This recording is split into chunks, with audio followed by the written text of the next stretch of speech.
6:30 p.m. We acknowledge that Nakusp area have a rich Indigenous history and acknowledge the early Sinaiaks people within whose traditional lands we are meeting today. Is there any introduction of late items? There are no late items. Okay, thank you. Adoption of the agenda. Recommendation for the agenda of the May 26, 2025 regular meeting be adopted as presented. Can I have a motion to bring that? Councillor Knoyson, discussion. All in favor? Carried. B1, recommendation that the minutes of the May 12, 2025 regular meeting be adopted as presented. Have a motion. Councillor Edwards, seconded. Councillor McLaren-Cole. Discussion. All in favor? Carried.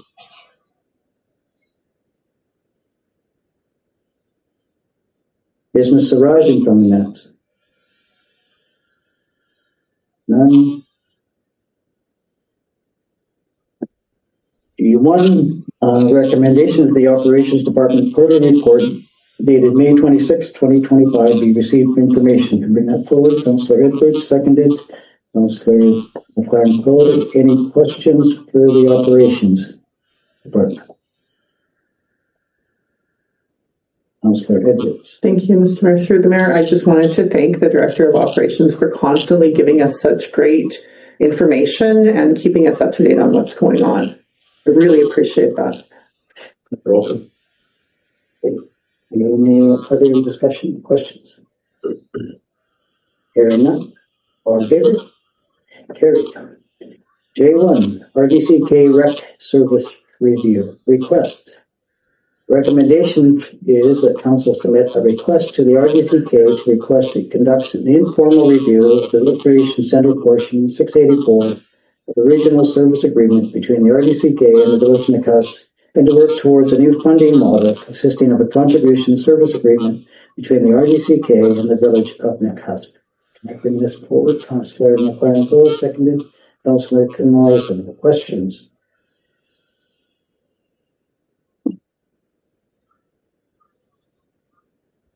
Discussion. Thanks, Mr. Mayor. I have one question through to staff. If this goes ahead and we set up what's suggested in the ultimate goal of this plan, are we vulnerable from losing funding from area shape?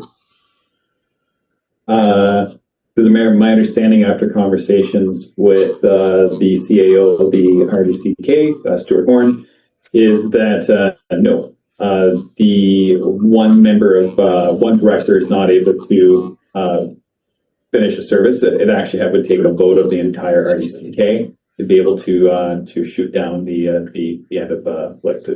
to bring about the end of the service. Yeah, thanks. Okay.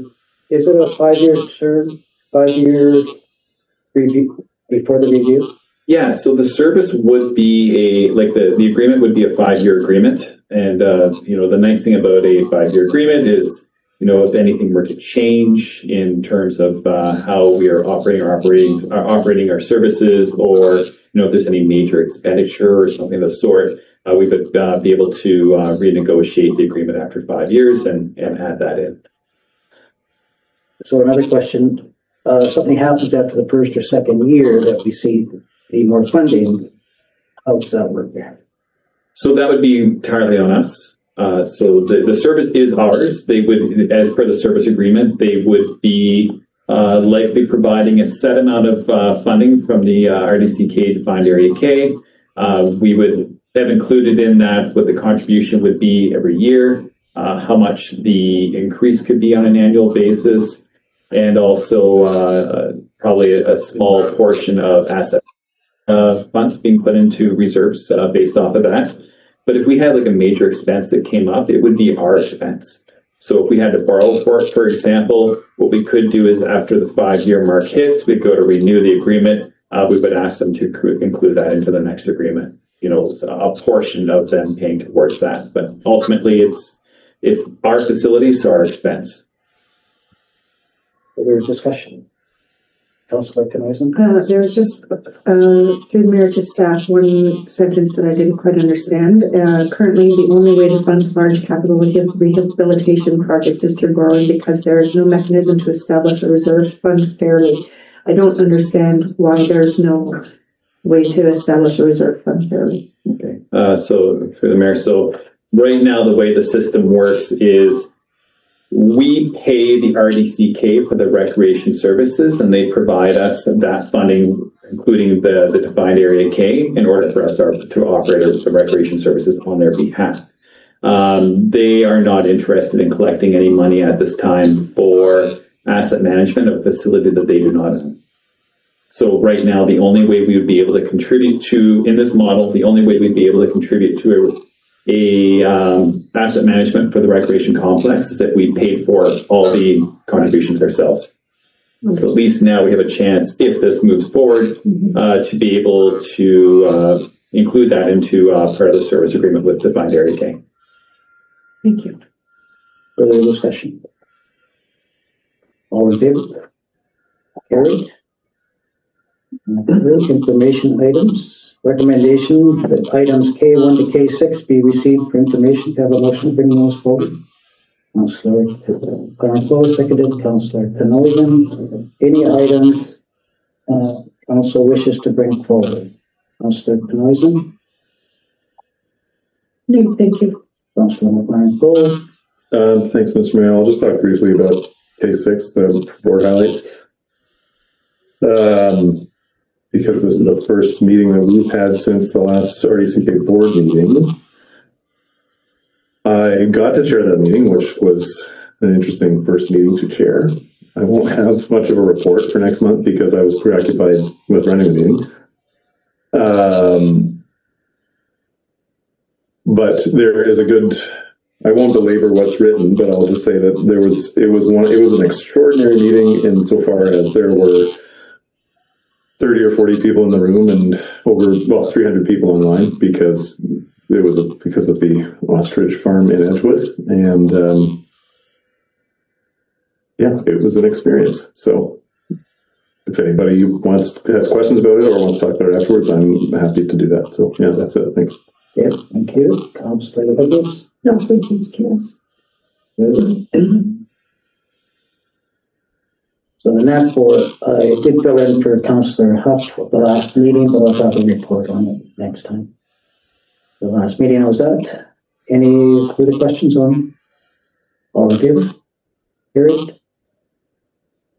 Next one, L1.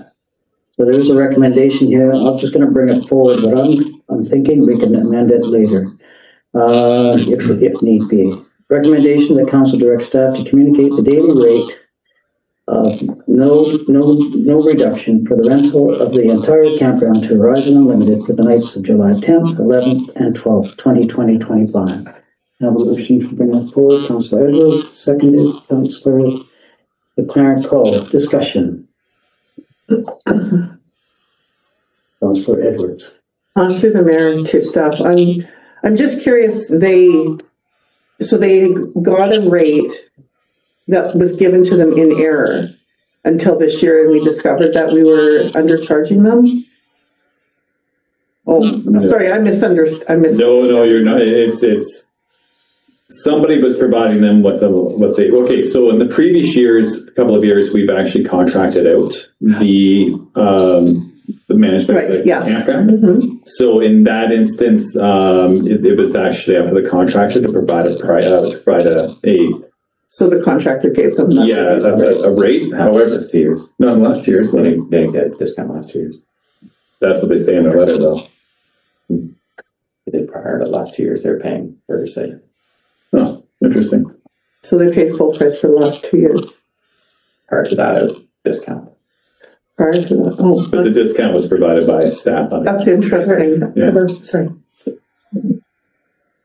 That's just interesting that they didn't get the discount in the last 2 years, because it seemed to me like they've been getting the discount all along from reading their letter. Well, the letter implies that, yes. Yeah, I didn't realize that they hadn't. That kind of changes things. So then they were aware of what they would pay this year. That was my concern, was they were unaware They're stating that they were unaware, however, they didn't stay on top of it either. They're expecting that they get special service and that we communicate to them about the difference in prices. However, that's not something we do for anybody. No. Okay, thank you. Councillor Connolly. Thank you. Our rates haven't increased this year. Yes, they did. Oh, so maybe is that where the misunderstanding is coming in? They did not increase 57%. Right. That's on to. Oh, sorry, my apologies. That's no, sorry. I'm looking at their letter here. That was the rec center that they were talking about. No, they said that their fee it was $2,500 in 2019, and our camping fees are now $6,759 plus taxes. Which actually, that's not plus taxes. That includes taxes. Is that correct? Yes, I guess in 2019 they only paid $2,500, but in 2019 that would have been provided probably by staff who gave them that price, which probably should not have been done. So to staff, have you given you, all this long weekend, have you given any discounts to the Never. ball teams? They've always paid full price, And they will this year. and they will this year. Okay, thank you. Councilor McClark. Thanks, Mr. Mayor. I agree with your motion to not give a reduction, because I think we talk about, for lots of reasons. I think we talk about asset management a lot, and this is how we pay for asset management, by collecting fees, especially on things like basically a business that we run. And several people around this table have talked about running things like a business. Well, then let's do it. Run it properly like a business. I mean, I could go on, but I'll just say I don't think there's any benefit to the community. I mean, anyway, I'll just leave it there. I'm in favor. No reduction. Councilor Connolly. Do we typically, through the mayor to staff, fill the campground even if they didn't come? And are we going to lose wages by not having them? Through the mayor, there's no indication that they're not going to come. Oh, I see. Yeah, so they're still going to come. They may potentially next year choose not to come. However, during the months of July and August, we're at our busiest point. If we're not at 100%, we're probably at about 80. Councilor Edwards. I did the math today and I had a spreadsheet. Thank you, Mr. Mayor. And then I didn't bring it. But so they're estimating, or we're estimating 250 people are coming. I used to run campgrounds for a long time, and I've seen where they have big things like this and everybody just puts their tents all over the place. If we're going to do math and they're doing two people per tent, that's at the cheapest rate that they're going to charge, $21. That's $26.25 a night that they would make. So it seems to me like they would break even, because I'm pretty sure that and that's even only half. Like, what if one person comes in a tent? You know, like, I think they're going to be pretty packed in there. I haven't seen it, but I imagine if there's 250 people coming, there'd be 125 tents, and that's $26.25, and that's basically the cost of it. And that's not even taking into consideration the power sites. I was curious if we get, there's more than income to consider, like the fee that comes from them paying for the site. There's advertising. I just wanted to make sure that we're taking into account if they are coming on a regular basis, and if they stop coming and have a negative opinion. I'm not sure if that's the case, but I'm just curious if the benefit of charging them outweighs the benefit of the advertising they might do by spreading the word about Nakusp. And I don't know how to qualify that. Sorry. Okay, thank you. Councilor McClark. Thanks, Mr. Mayor.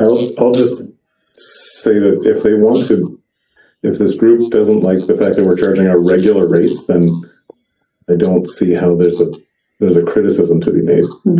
And I was in hospitality for decades, and there's the opportunity cost of not doing it. All those people that could come to stay here, and anecdotally, I haven't researched the numbers, but anecdotally, we have much more demand to stay here than there are places to stay. So I would rather somebody come and pays full price and spreads the gospel of this place to all of their friends also. I worry that we're trying to do what's best for them as opposed to do what's best for the community. Right? Thank you. So this is not on the topic, but a little bit different. So when they talk about the facility at the community center, that would be where we have to sit down with the RDCK, right? Yes, you'd have to sit, that request has to come to the Joint Services Commission with Teresa, with Director Weather. And that'll come later. Yes, we've proposed to have the Joint Services Commission meeting before the Committee of the Whole, so the next coming meeting. But we haven't heard back from her, so we don't know if it's going to be then or if it's going to be the end of June. Okay, thank you. Further discussion, Councillor McLaren. Sorry, I've got 2 more points. Kind of questions through the mayor to staff. One is, where are our campground reserves in terms of our asset management plans? Are we anywhere close to where we want to be? And the other thing is, we just did a campground expansion study just a few years ago, which had a substantial cost. And if we ever want to do that, we need to derive revenue from somewhere, and giving discounts to groups is likely not the way to do that. Thank you. Further discussion? All in favor of the recommendation? Opposed? Carried. Notice and motion. Questions from the press or public? Is anyone online? There are.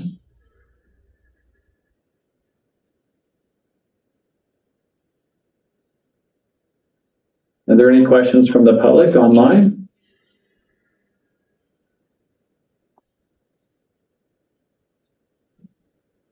No, doesn't sound like it. Doesn't look like it. Okay, thank you. All right, so then we will make a notice of in camera that in accordance with sections 90.1, A, part of a council meeting may be closed to the public. The subject matter being considered relates to or is one or more of the following: the acquisition, disposition, or exploitation of land or improvements. If the council considers that disclosure could reasonably be expected to harm the interests of the municipality, that persons other than council members and municipal officers be excluded from the meeting. Have a motion to move into in camera. Councilor Motion, seconded. Councilor McLaren Cole. So we will take a short little break, and once people are off in camera, we will move Yeah, in. I'm just going to close the meeting.